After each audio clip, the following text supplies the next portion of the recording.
গত কয়েকদিন ধরেই সোশ্যাল মিডিয়ায় ভাইরাল হয়েছেন মেজর ডালিম। সম্প্রতি প্রবাসী সাংবাদিক ইলিয়াস হোসাইনের ইউটিউব চ্যানেলে লাইভে আসেন মেজর ডালিম।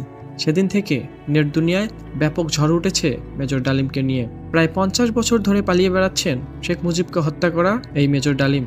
কেন সেদিন শেখ মুজিবকে হত্যা করেছিল মেজর ডালিম? কী কারণে তাকে চাকরি থেকে বরখাস্ত করা হয়েছিল? কেন তার হাতের একটি আঙ্গুল নেই? আর কারাই বা তার স্ত্রীকে অপহরণ করেছিলেন? এমন অসংখ্য অজানা প্রশ্নের উত্তর এবং মেজর ডালিমের পুরো জীবনী তুলে ধরবো আপনাদের সামনে। দর্শক, ভিডিওটি একটু বড় হতে পারে, কিন্তু ধৈর্য নিয়ে দেখতে থাকুন।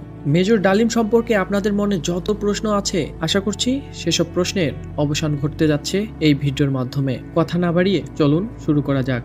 মেজর ডালিম সম্পর্কে কোথাও তার ব্যক্তিগত তথ্য খুব বেশি জানা যায়নি, তারপরেও যতটা জানতে পেরেছি তার সবকিছুই তুলে ধরবো আজকের ভিডিওতে। মেজর ডালিম সম্পর্কে যতটুকু জানা যায়, তিনি বঙ্গবন্ধু শেখ মুজিবুর রহমানের আত্মস্বীকৃত খুনি হিসেবে একজন মৃত্যুদণ্ডপ্রাপ্ত আসামি। মেজর ডালিমের পুরো নাম শরীফুল হক ডালিম, যিনি মেজর ডালিম নামে অধিক পরিচিত। শরীফুল হক ডালিম ওরফে মেজর ডালিম 1946 সালের 2 ফেব্রুয়ারি জন্মগ্রহণ করেন। তার বাবার নাম শামসুল হক এবং মায়ের নাম আনোয়ারা বেগম। তিনি তার ছাত্র জীবনে বেশিরভাগ সময় কাটিয়েছিলেন কুমিল্লায়, যদিও তার বাড়ি কুমিল্লায় নয় কিংবা সেখানকার কোনো স্থানীয় বাসিন্দাও নন তিনি। মেজর ডালিমের বাবা কুমিল্লায় মৎস্য অফিসার হিসেবে কর্মরত ছিলেন। তারা থাকতেন কুমিল্লা শহরের অশোকতলায়, সেখানকার চৌমোহনীর দোতলা বাড়িটিতে। কুমিল্লায় থাকাকালে মেজর ডালিম কুমিল্লা জেলা স্কুল এবং কুমিল্লা ভিক্টোরিয়া কলেজে পড়ালেখা করেছেন। বিএসসি গ্রাজুয়েট হয়ে তিনি 1964 সালে পাকিস্তান বিমান বাহিনীতে যোগদান করেন। 1965 সালে পাক ভারত যুদ্ধের পর তিনি বিমান বাহিনী থেকে সেনাবাহিনীতে যোগ দেন। 1971 সালের এপ্রিল মাস পর্যন্ত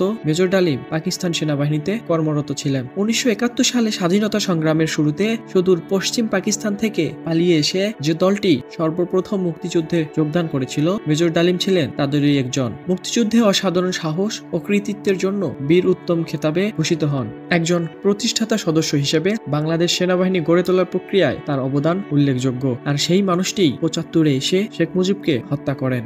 কেন শেখ মুজিবকে হত্যা করেছেন সে? মেজর ডালিম সম্পর্কে বাংলাদেশের মানুষ এতদিন শুধু শুনেই গেছেন, তবে তাকে নিয়ে চারদিকে এত পরিমাণ আলোচনা সমালোচনা হতো যে তাকে দেখার একটা প্রবল আগ্রহ বাংলাদেশের মানুষের মনে বাসা বেঁধেছিল। প্রায় 50 বছর পর মেজর ডালিমকে প্রবাসী সাংবাদিক ইলিয়াস হোসেনের ইউটিউব চ্যানেলে লাইভে দেখে বাংলাদেশের মানুষের তাকে দেখার তৃষ্ণা মিটে যায়। সবার সামনে উন্মোচিত হয় আমাদের মহান মুক্তিযুদ্ধের আসল ইতিহাস। সেই সাথে বাঙালি জাতি অবগত হয় শেখ মুজিবুর রহমানের শাসন ব্যবস্থা সম্পর্কে। 1971-এ মহান মুক্তিযুদ্ধের পর কুমিল্লা ক্যান্টনমেন্টে কর্মরত ছিলেন মেজর ডালিম। সেই সময় শেখ মুজিবুর রহমান বাংলাদেশের রাষ্ট্রপতি ছিলেন। 1974 সালের 28 এপ্রিল আইন শৃঙ্খলা পুনঃপ্রতিষ্ঠা ও অবৈধ অস্ত্র উদ্ধার অভিযানে মেজর ডালিম ছিলেন কুমিল্লার দায়িত্বে। সেই সময়